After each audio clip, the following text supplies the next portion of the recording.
What's up, guys? It's Mickey. Quick PSA before we jump into this week's episode.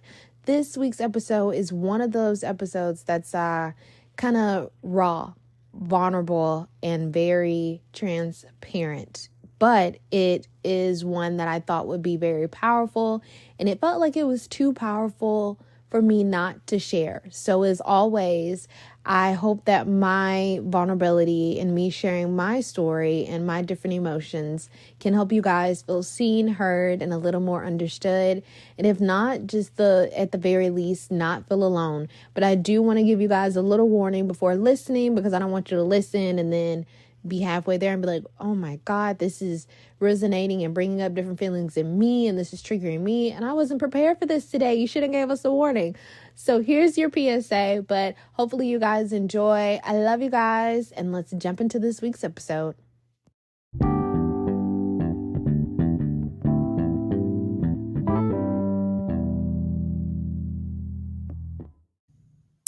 What's up, guys? It's Mickey, and welcome back to another episode of Blank Canvas. All right. How is my BK fam feeling? I hope you guys are doing well, marvelous, well. Hope you guys are feeling great.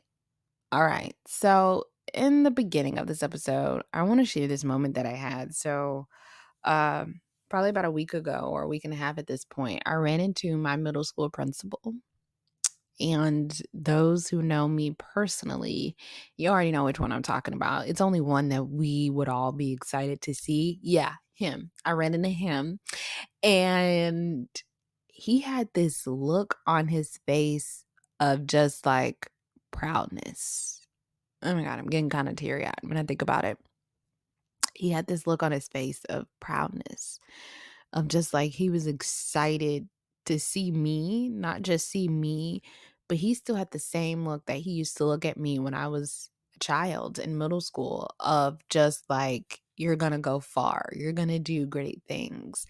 And I never thought I would need to see an educator who always had faith in me to go far. I never thought I would need to see them or run into them again. Or I never thought that if I saw them, I would, actually care. I have a lot of teachers that I absolutely do not miss. I hated school. I was great in school, but I hated school. I could not wait for school to be over. I couldn't wait for school to be done. And I can't even fill up one hand with the amount of teachers that I've had like positive impacts by, or that, inspired me to just be great or do more.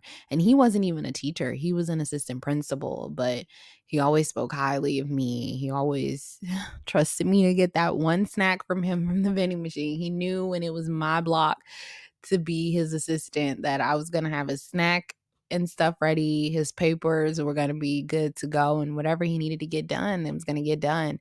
And I was more like an assistant for the office, but I was also like an assistant for him, because why the hell not? If I can do this stuff for the office, I can definitely do it for somebody, who speaks into the children, who didn't want to see us get in trouble, who, when we did, it wasn't like, I'm going to tear you down. He was also like proud of his wife, proud of his family. Like, it was just good to be around people who actually cared about their family, who actually cared about his children, and who cared about us as students.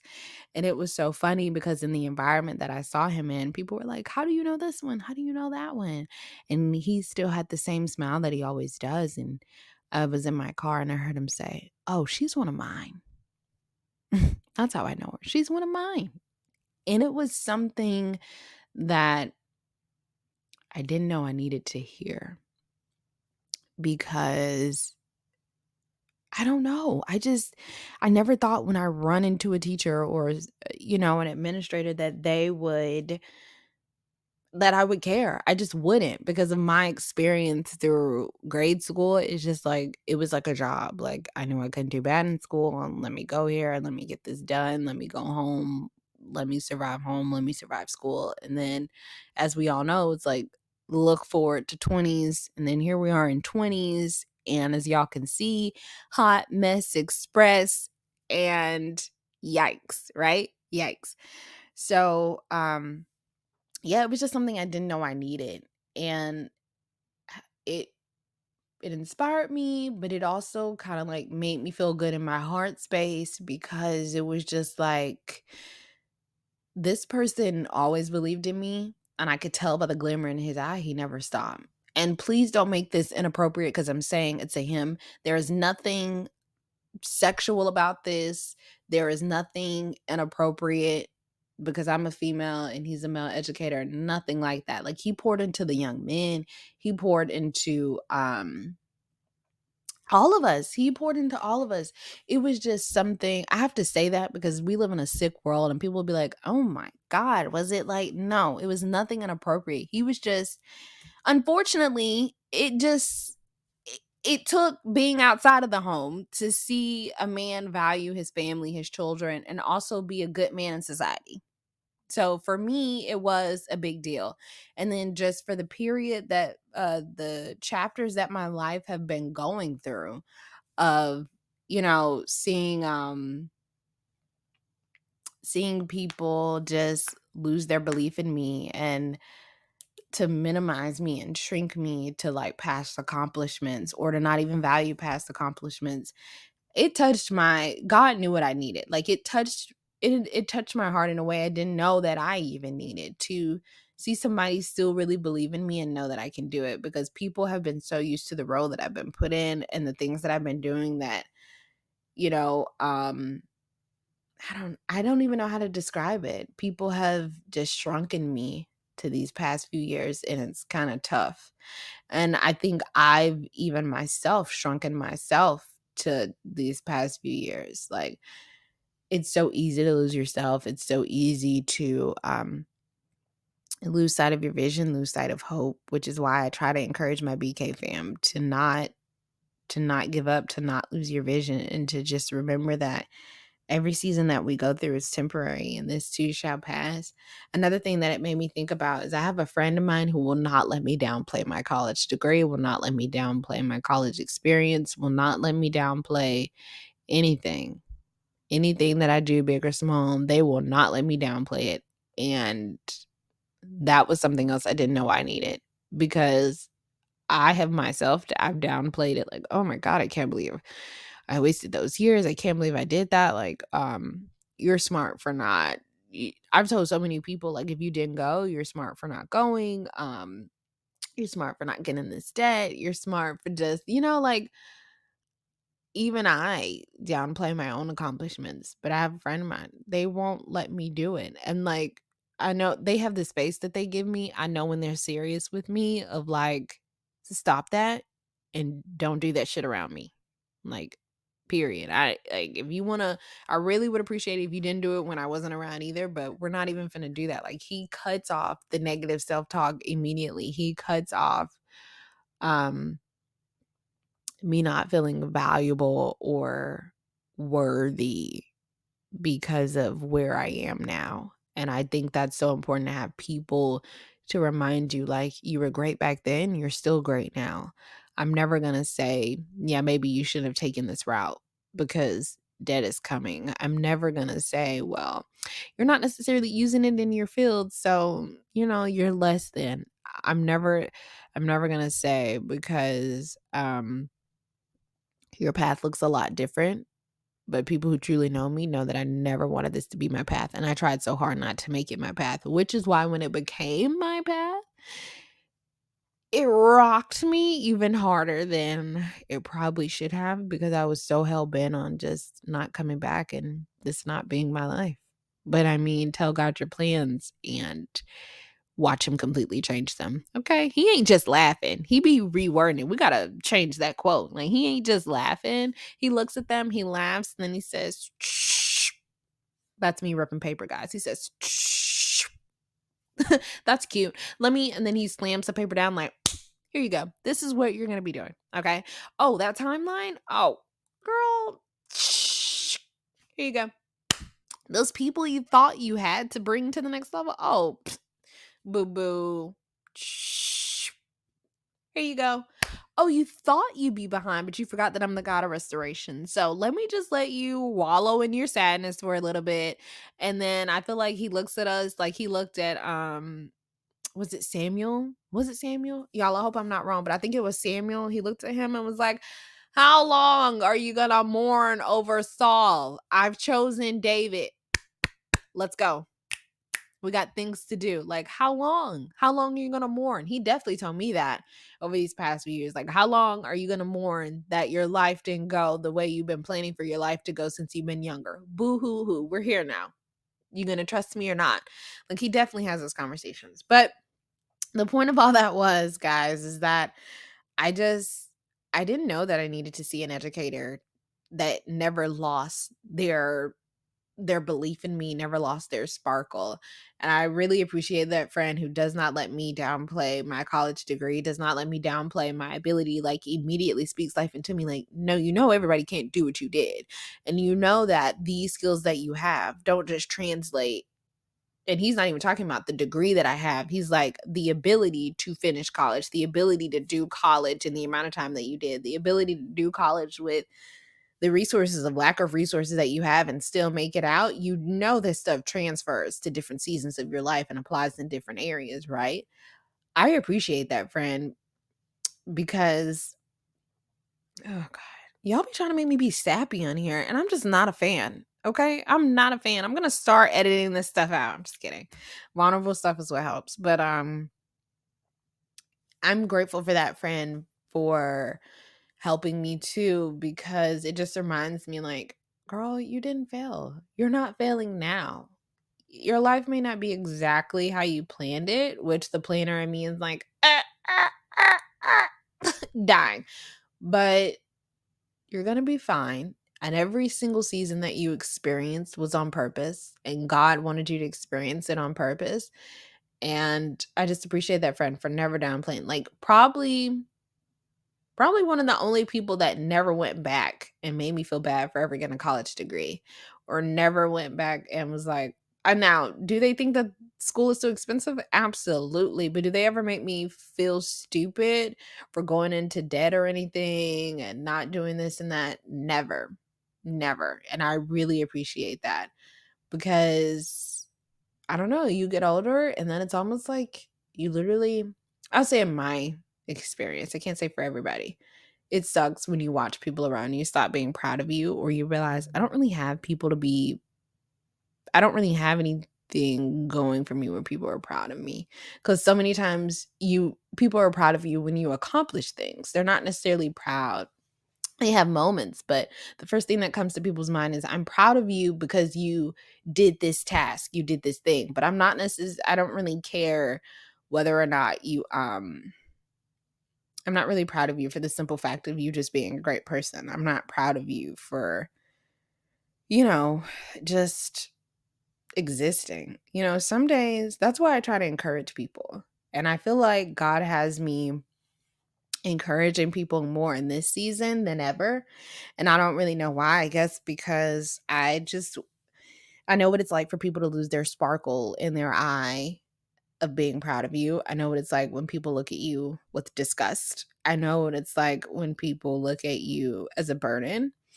And I also know what it's like to be on the other end of trying to reach those goals. And people like to congratulate once you have the degree in hand or you've accomplished the task.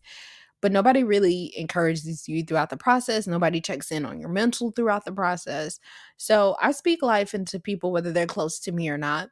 And I remind them to keep going. And I remind them to face these battles and conquer these battles so their babies don't have to do this. And I speak life into them because I do know what it's like. I do know how hard it is. Like, just because people finish, they make that shit look easy, but it's not. College is not for everybody.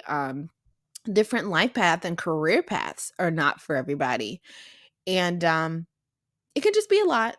And so the irony of, in some of the most discouraging years that I've felt ever in my whole entire existence of living on this earth so far, um, God has had me speak more. But I did pray to God, and I was like, when PD broke down, you can have different gifts. That's not always like, talents and different things. Like, some people can connect, some people can encourage. I realized, oh, I can speak life into people. I can encourage them to keep going. I can probably connect the signs to be like, no, no, no. God is moving here, here, and here. This is how he's moving in your life. don't give up. Or, ooh, I know, like people may try to minimize that you did good on this test. They don't know how hard you had to study for this test. They don't know how this how you're trying to balance work and go to school and all this. I can speak life until you hear. Or just even with babies, there are so many people trying to tell them, get it, you did this wrong, or how could you do this? How could you forget? When we as adults, we forget things every single day. We get frustrated. We have to learn new things. And it's like we forget what it's like to be at a child's capacity. Like if we still haven't figured it out how to handle it in adult capacity, I don't understand why we don't give extra grace and empathy for the babies. So I just realized the irony of God having me speak life into not just my friends, but even people I don't even talk to every day, to tell them and encourage them, just keep going. Um, it's kind of a morbid thought because um sometimes I have the thought that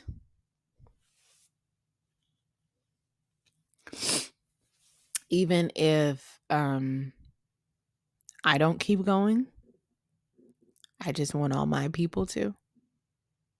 Like if it ever gets to the point where I'm just too exhausted to keep going. I'm too exhausted to keep fighting. I want to make sure that before I leave,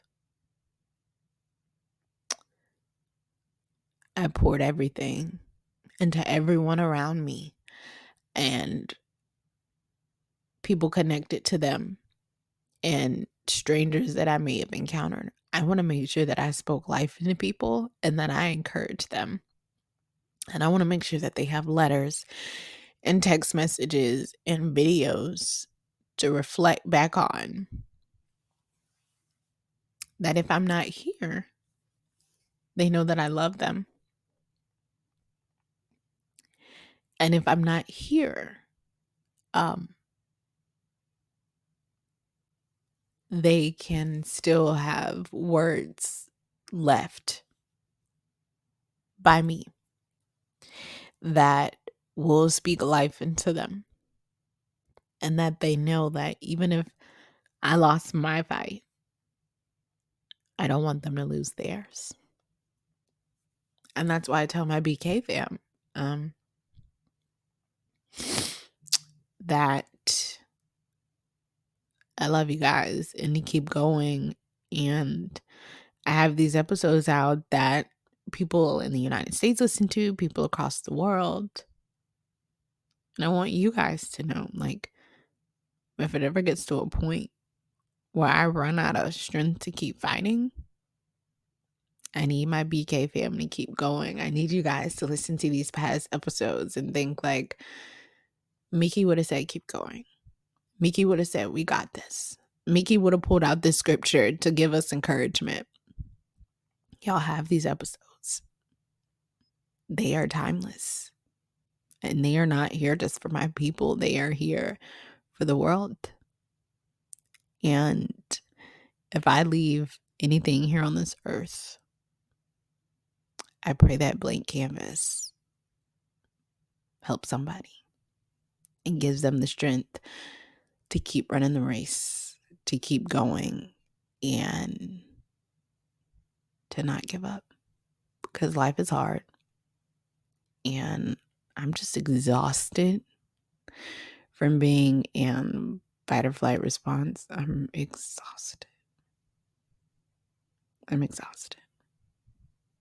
I just want to be happy. And not just for a weekend. Not just for a day. I mean, blissfully, joyfully, vibrantly happy. That's what I want. But I don't just want it for me. I want it for everyone around me, connected to me, and under the sound of my voice. I want that for you guys. So, if I ever lose the strength to keep fighting, I need you guys to keep going. And for all my people, you already know, if I'm not here, y'all got to keep going. And when y'all have your families They better know about Auntie Mickey. And they better know she would have been your favorite auntie. She would have been the best. And spoiled you guys rotten and told you guys so much how your parents were little hellions and how y'all should be allowed to be little hellions too, because your parents are acting like saints when they lived a whole life before y'all. And tell them how Auntie loves to cook and how she would just love on them and pour on them. But after a while, she needs a break because she gets overstimulated by being touched on and talked to consistently. She would need a break, but she'd love you and she'd fight for you. So nobody better touch her babies. Okay. You make sure you tell your kids that. And y'all make sure y'all keep all the text messages that I have, because I mean those words, and the letters that I give, because I mean those words. Deep, deep, deep in my soul and my heart. And I want you guys to know, like, I want to be able to tell you guys while I still have the ability to tell you guys, you know. And I'm not saying I will lose the fight, but it is exhausting. And so I want to make sure that while I am still here, whether I lose the fight or whether God ends it for me, you know, I mean, honestly, I don't know when I'm going to die. Like, I could put out this episode and he'd be like, okay, this was your farewell. I'm calling you home. Job well done. You know what I mean? Like, God could be the one to call me home. I'm not saying I'm going to go kill myself or anything. I'm not saying that, guys. I'm just saying that while I am here on this earth, I want to make sure that I've encouraged people to keep going. I've encouraged them to drop things that do not love them and to really embrace the people who really support them. Forgive people and just, get your hearts right. Get your hearts right. Because the way this world is going, many people have been saying that it's the end of the last days. I don't know. I can't predict that. I don't know. But what I will say is, get your hearts right. And if you believe in God, be under his covering more now than ever. Please. Because it's worth it. We need it. And it's scary times out here. All right, this is like 21 minutes. And I didn't even think I was going to do a whole little section on what is that game? Would you rather? So I guess I'll save it for the next episode and do a would you rather and kind of have that be a cute, fun little episode. I was going to do that, but I feel like if I go to would you rather after I've just had this vulnerable moment, like, it'd be such a vibe switch up, but I'd be doing that. But I think we're going to end it here because I told the Holy Spirit to let it work, let it rock. And whatever he wanted to be said, I told him to let him do his thing. So I think he did. And I don't appreciate me getting emotional, Holy Spirit. I don't appreciate that. Like, Jesus, can I have some savage moments on here? Goodness. I should have waited to record this episode another week. This is not the week to record. So yeah, I just kind of want to let you guys sit in that moment. And I don't want to try to change it up just to add another section. I think we're just going to let this section ride and call it a day. So I love you guys. I love my BK fam. I can't wait to see what we talk about next time. All right, guys. Bye.